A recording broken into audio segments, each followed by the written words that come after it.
what's going on, you guys? Nick here with Nick Strength and Power. I've got a couple of interesting stories for you guys today. The first story that I've got for you guys today should be self-explanatory. Keone Pearson, his latest physique update, just days away from taking the stage at the 2022 Mr. Olympia 212 division.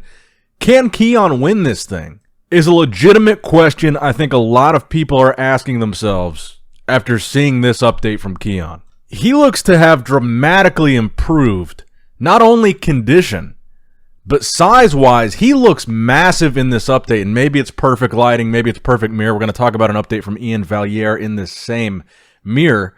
But to me, this is one of the most impressive updates I've ever seen of Keone Pearson for the 212 division. Size-wise, conditioning-wise, we already know the shape and the structure, I really think is the best in that division right now. His shape, his structure, no one is beating him on that in 212. But the other areas where he was less competitive were conditioning and size.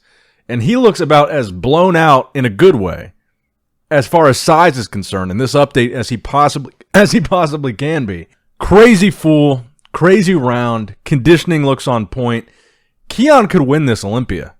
Now, granted, I definitely got the impression that not as many people are excited for the 212 Olympia as I thought, because my 212 Olympia prediction video yesterday got by far the lowest views of any video that I've posted over the past 3 months. But regardless of that lack of excitement, I feel like the 212 Olympia could potentially have one of the most exciting outcomes if Keone wins this thing.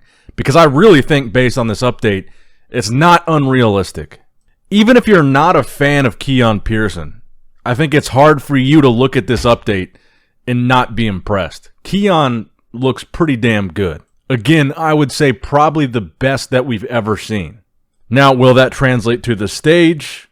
How's his conditioning going to look? Those are a whole nother question, but in this update, he looks like he could be Mr. Olympia. Now, next up in the news, we got some physique updates today from Ramon Dino, and needless to say, people are impressed, and a lot of people are saying Urs might be in trouble. My prediction, I had Urs in the top 3, but looking at this latest update from Ramon, it's hard not to think he could be a top 3 guy as well. I had Ramon in 4th. This update, I will be honest, has me questioning my own prediction. I think he could be higher. I think Urs could be in trouble. I think Terrence could be in trouble. He looks really good here. The pose that really impressed me the most was the front double bicep. He's hitting a vacuum pose. He's got a fully visible 8-pack with the vacuum pose still visible. He looks crazy impressive here. Size-wise, conditioning-wise, and then to hear his coach, Chris Aceto, talking about Chris thinks he's nearly unbeatable. And Chris says he's got the most impressive front double bicep and side chest out of Open, 212, or Classic. And Chris has trained some of the best of the best.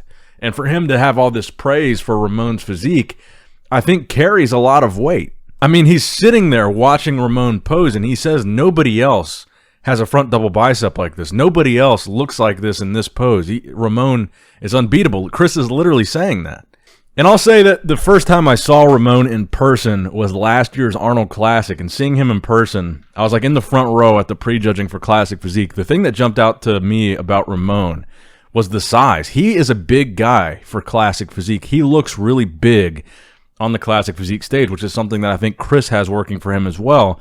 And so when you have a guy like Urs, that might be the most conditioned guy, but maybe not the biggest guy going up against Ramon. If Ramon is also conditioned with the size that he has, he could be very dangerous, and he has been very dangerous. He beat Urs at the Arnold. I'm not going to lie, I'm impressed. I'm really impressed with how Ramon is looking here. And to be completely honest, looking at this update, I wouldn't be surprised if Ramon was top 2. And you know that's a big statement coming from me because I love Terrence, but Ramon looks really dangerous here. Really dangerous. I still don't think Chris will be beaten. I don't think Ramon is quite there to where he could beat Chris, but looking at these updates, man, I think he could push him. I really do. He certainly looks improved from the Arnold in every aspect, conditioning and size. But then again, so does Urs, and that's why I love the potential for this Classic Physique Olympia. And speaking of the man himself, we got another physique update from Chris Bumstead. The first physique update really that we've gotten of his midsection. I was just talking about in the last video how we really haven't seen a proper physique update from him this prep. He's almost always wearing a tank top and shorts in the updates that we do get to see from him. And now we've got the first update of his midsection. Of course, it looks good. He's got very deep defined abs like he always does. I really don't have much else to say about Chris. I think he's going to win. I don't think he's going to be beaten. He looks bigger. That's really just the general analysis of everything that I've seen Chris post. He looks bigger. His conditioning looks about the same with that added size, and I think it's going to be extremely dangerous and hard to beat. I don't think there's much room for debate, even if there is some type of bicep injury with Chris. I don't see him losing the title. I just want to make that clear. I think the question this year is not so much is Chris going to lose, it's going to be who is going to be the newcomer that's going to push Chris the most, because I really think these new guys are going to be a lot more in the conversation than they were last year. And looking at that version of Ramon, there's no way Breon is going to beat that version of Ramon. So if we get a call out and we're looking at Chris, Terrence, Ramon, Urs, it could be very interesting. But let me know your classic physique Olympia predictions in the comments down below. Now, next up in the news, a physique update from Iain Valliere a couple days out from taking the stage at the Men's Open Olympia with the same coach as Keone Patrick Tour in the same mirror in the same location as Keone. Iain looking very impressive as well. A lot of people think I have Iain placing too low in my predictions. I had him in 10th, and I'm not going to change my prediction. I'm going to keep that prediction. But with that being said, I still think that Iain's going to be one of the more impressive guys in the Men's Open class, and I think he's still going to make a pretty big impression on the stage. Now, next up in the news, we did get one physique update, just one, from none other than Akim Williams. And Akim, we haven't really seen much of him at all from this Olympia prep. He's been top 6 one time at the Olympia. First call out one time, and it was a couple years ago. And ever since then, he has not been back in that conversation. Do I think that this is the year Akim will be back in the conversation? Probably not. In this update, all you can really see is his legs. They do look pretty separated. There is some pretty good definition there. But again, you can't really tell much from this at all. I don't know if we're ever going to see that version of Akim again that we saw a couple years back when he was in the top 6. It just doesn't seem like he can figure out how to consistently come in with top 6 level Olympia conditioning. I don't know. I mean, I would like to see him back in that conversation. He's got a freaky amount of size. He is a massive, massive Men's Open bodybuilder, but he's just so inconsistent with that conditioning. I don't know if we're going to see it again.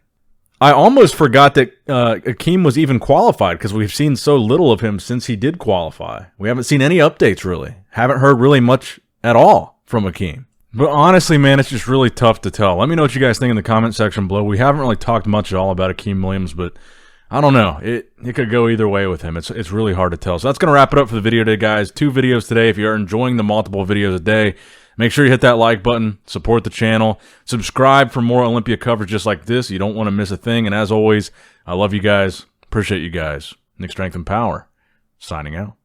All right, guys, don't forget to click that like button and subscribe to this channel if you enjoy the content. Also, check out my Instagram at Nick Strength Power. My Facebook page, which is simply Nick Strength and Power. My secondary YouTube channel, Nick Strength and Vlogs, for vlogs and bonus content that you will not see on this channel. And consider subscribing to my third YouTube channel, Nick Strength and Pokemon, which is all things Pokemon and trading card games, completely unrelated to this channel. So if you're into that, give that one a look.